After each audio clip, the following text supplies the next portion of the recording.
Alors, il y a beaucoup de choses que nous entendons sur la vie éternelle et qui fait que nous sommes confus et que nous n'arrivons pas véritablement à manifester cette vie. Je vais parler juste des erreurs ou des choses erronées que nous avons entendues sur la vie éternelle. La première clé pour rentrer dans la vie de Jésus, c'est de comprendre que Dieu m'aime. Et la preuve de l'amour de Dieu pour moi, c'est qu'il a donné, il a tué son fils à la croix, afin que par la mort de son fils, que moi je reçoive la vie éternelle. Maintenant, la question c'est que la plupart d'entre nous, nous venons à l'église, nous sommes nés de nouveau, nous avons la vie éternelle en nous, mais c'est difficile pour nous de manifester cette vie éternelle-là. Première chose, on n'obtient pas la vie éternelle après la mort. Après la mort, c'est trop tard. La vie éternelle s'obtient de notre vivant sur la terre. Donc, quand on t'a dit depuis longtemps que quand tu vas mourir, on va faire le point de terre, comment tu as bien vécu là, et comment tu as mal vécu, et puis c'est en fonction de cette analyse, on va te dire si il y a un affaire, on va la dire, c'est bon. La vie éternelle, tu y as assez de ton vivant. Donc, si pendant le peu de temps que Dieu te donne sur la terre, tu n'arrives pas à faire la prière du salut avant de mourir, c'est trop tard pour toi, c'est fini. Deuxième élément, ce n'est pas une vie qui s'obtient en fonction de la qualité de la piété. Alors la piété, c'est quoi? C'est la capacité à respecter les commandements de Dieu. C'est la capacité à avoir une vie qui plus ou moins est conforme à ce que Dieu demande. Mais même si tu as une vie qui est conforme à ce que Dieu demande et que tu n'as pas changé la nature de pécheur, quand tu meurs, tu iras toujours en enfer.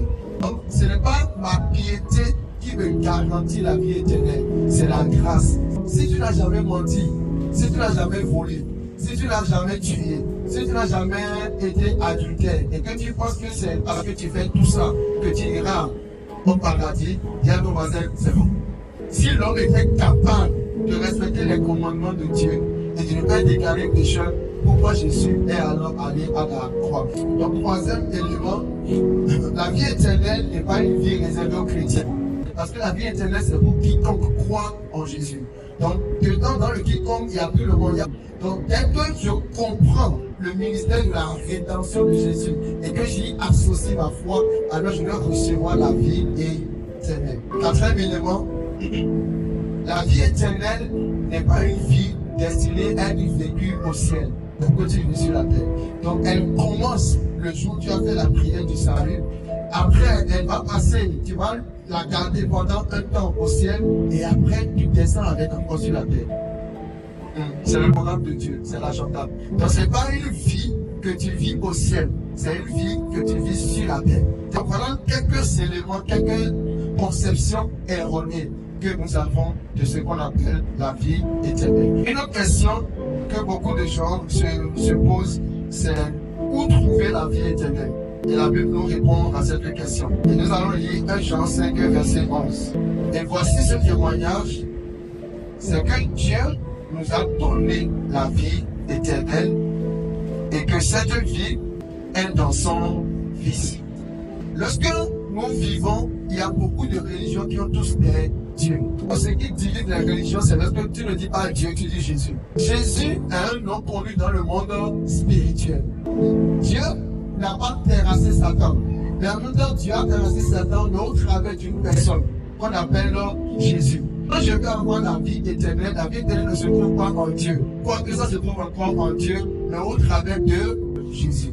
Si je veux avoir la vie éternelle, j'ai besoin de recevoir Jésus-Christ. Alors, la vie éternelle se trouve où? Se trouve en Jésus. Et la question que nous pouvons nous poser, c'est quand est-ce qu'on obtient la vie éternelle? Là, on va aller dans Jean 3,16.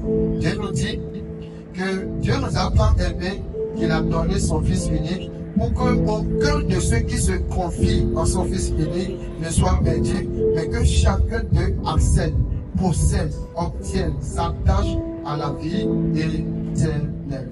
Et Jean 6, verset 40 dit ceci: la volonté de Dieu mon Père, c'est que quiconque voit le Fils et croit en lui ait la vie éternelle, et je le ressusciterai au dernier jour.